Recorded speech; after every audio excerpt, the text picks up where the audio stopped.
Hello दोस्तों, internet, social media पर वक्त बिताना या फिर मूवीज़ देखना, वीडियो गेम खेलना ये हमारे लिए बहुत आसान काम होता है। लेकिन दोस्तों, अगर हमसे कहा जाए कि 2 से 3 घंटे हमको पढ़ाई करनी है तो ये हमारे लिए बहुत मुश्किल हो जाता है, या फिर हम पढ़ाई को छोड़कर इन सब कामों में हम ज़्यादा टाइम वेस्ट करते हैं। तो दोस्तों, इसके पीछे एक्चुअल रीज़न क्या है कि हम इन सब काम ज़्यादा करते हैं या फिर पढ़ाई हम बिल्कुल नहीं करते। तो दोस्तों, आप 2 ऑप्शन लेते हैं। पहले ऑप्शन में आप पढ़ाई करना या फिर बुक रीड करना या फिर आपका जो भी इंपॉर्टेंट काम है उसको हम ऑप्शन 1 में रखते हैं, और ऑप्शन 2 में हम basically video game, internet, social media, movies देखना, इन सब को हम ऑप्शन 2 में रखते हैं। तो दोस्तों, ज़्यादातर टाइम हम ऑप्शन 2 को ही क्यों चूज़ करते हैं? क्योंकि हम सबको ये पता है कि ऑप्शन 1 हमारे लिए सेल्फ ग्रोथ के लिए बहुत इंपॉर्टेंट है। लेकिन दोस्तों, फिर भी हम ऑप्शन 2 को क्यों ज़्यादा टाइम चूज़ करते हैं? इसके पीछे एक्चुअल रीज़न क्या है? अब कुछ लोग इसका रीज़न ये कहेंगे कि हाँ, ऑप्शन 1 में बहुत ज़्यादा एफर्ट लगता है, लेकिन ऑप्शन 2 में इतना भी एफर्ट नहीं लगता, इसलिए हम ज़्यादा टाइम ऑप्शन 2 को चूज़ करते हैं। या फिर आईक्यू लेवल भी एक फैक्टर हो सकता है। जिसका आईक्यू लेवल हाई होगा वो ऑप्शन 1 को चूज़ करेगा, मतलब वो पढ़ाई पे ज़्यादा ध्यान देगा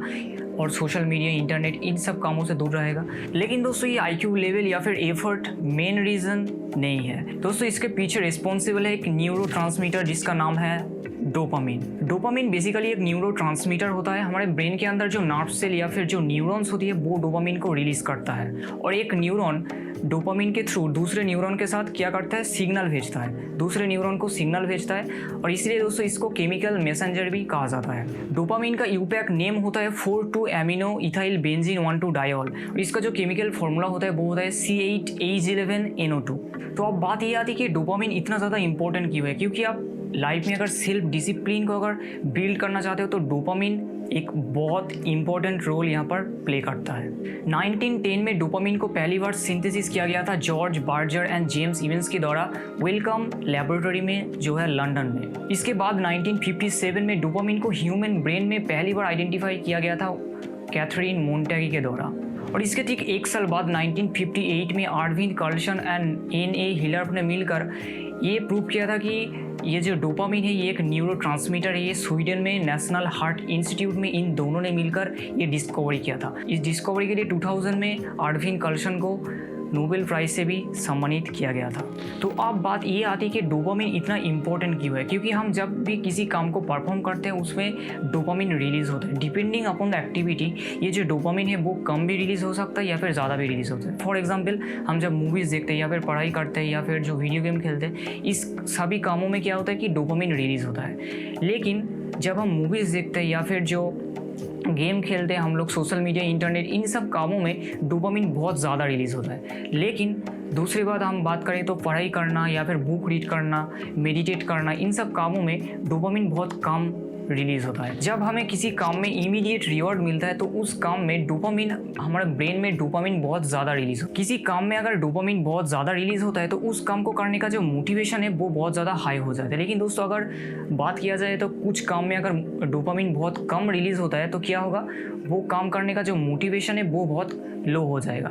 फॉर एग्जाम्पल, अगर हम पढ़ाई करने की बात करें या फिर बुक रीड करने की बात करें तो यहाँ पर बहुत कम रिलीज होता है, इसलिए इन सब कामों में आपका मोटिवेशन उतना ज़्यादा नहीं रहता। लेकिन जो वीडियो गेम है, सोशल मीडिया है, ड्रिंकिंग, जंक फूड, जो स्मोकिंग है, ड्रिंकिंग है या फिर ड्रग्स है, इन सब कामों में हमारा जो डोपामिन है वो बहुत ज़्यादा रिलीज़ होता है। इन सब कामों में ब्रेन बहुत ज़्यादा डोपामिन रिलीज़ करता है, इसलिए इन सब काम करने का जो मोटिवेशन है वो आपको बहुत ज़्यादा मिलता है। तो फाइनली हम सारे एक्टिविटीज़ को high dopamine activity and low dopamine activity में डिवाइड कर सकते हैं।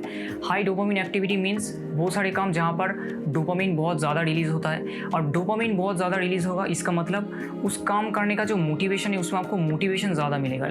जैसे फॉर एग्जांपल मूवीज़ देखना, वीडियो गेम खेलना, सोशल मीडिया, जंक फूड या फिर ड्रग्स, स्मोकिंग, ठीक है, ड्रिंकिंग, इन सब कामों में डोपामिन बहुत ज़्यादा रिलीज़ होता है, इसलिए आप बार बार इन सब कामों में रिपीट करते हो। लेकिन दूसरी तरफ हम लो डोपामिन एक्टिविटी की बात करें तो यहाँ पर पढ़ाई करना या फिर मेडिटेट करना, बुक रीड करना या फिर आपका जो भी इंपॉर्टेंट काम है आपका सेल्फ ग्रोथ के लिए, उन सब कामों में डोपामिन बहुत कम रिलीज़ होता है, इसलिए इन सब कामों करने का जो मोटिवेशन है वो आपको कम मिलता है। लेकिन दोस्तों, यहाँ पर एक बात ध्यान रखना है कि जब भी हम हाई डोपामिन एक्टिविटी को परफॉर्म करते हैं तो हमारा ये जो टेंडेंसी होता है कि हम ओवर एंड ओवर अगेन उस काम को रिपीट करते हैं, इसलिए वो एक एडिक्शन बनता है। जैसे कि फॉर एग्जांपल जो लोग ड्रग्स लेते हैं उनका एडिक्शन बहुत जल्दी आता है, क्योंकि ड्रग्स लेने से आपका जो डोपामिन लेवल है वो बहुत ज़्यादा हाई हो जाता है। ज़्यादा टेक्नोलॉजी यूज़ करने से आपका जो डोपामिन लेवल है वो नॉर्मल लेवल से 50 to 100% तक इंक्रीज हो सकता है। लेकिन दोस्तों 2 हाईली एडिक्टिव ड्रग्स होता है, एक होता है कोकेन, जिसको लेने से आपका जो डोपामिन लेवल है वो 300% तक बढ़ सकता है, और एक ड्रग होता है मेथाम्फेटामिन, जिसको लेने से आपका जो डोपामिन लेवल है वो 1200% तक जा सकते हैं। मतलब आप समझ सकते हो डोपामिन लेवल अगर इतना ज़्यादा हाई होगा तो आपका जो दूसरा जो आपको काम है, मतलब पढ़ाई करना या फिर आपका जो भी इंपॉर्टेंट काम है, वो काम आप कभी भी परफॉर्म नहीं कर पाओगे। दोस्तों हमने डोपामिन के बारे में अभी तक जितनी भी बात की, अगर आप इसको सिर्फ एक थ्योरी समझते हो तो हम डोपामिन कैसे काम कर सकते हैं इसको हम एक्सपेरिमेंट के थ्रू भी समझ सकते हैं। न्यूरो साइंटिस्ट ने चूहे के ऊपर एक्सपेरिमेंट परफॉर्म किया था। इस एक्सपेरिमेंट में उन्होंने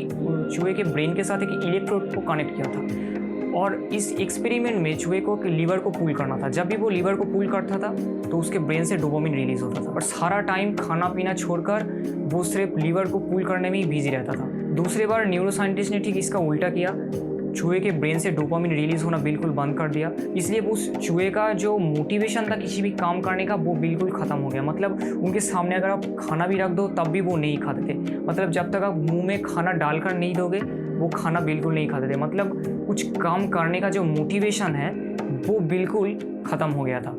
तो दोस्तों इस एक्सपीरियंस से हमें यही पता चलता है कि मोटिवेशन के लिए डोपामिन कितना ज़्यादा इम्पोर्टेंट है। दोस्तों अगर आप भी internet, social media, video game in सब कामों में बहुत ज़्यादा टाइम वेस्ट करते हो, या फिर पढ़ाई में ठीक से ध्यान नहीं दे पाते, या फिर आपका जो भी इंपॉर्टेंट काम है उसको आप ठीक से नहीं कर पाते, दोस्तों इसका बेसिकली सॉल्यूशन क्या है? यही दोस्तों फाइनल क्वेश्चन है, व्हाट इज़ द सॉल्यूशन?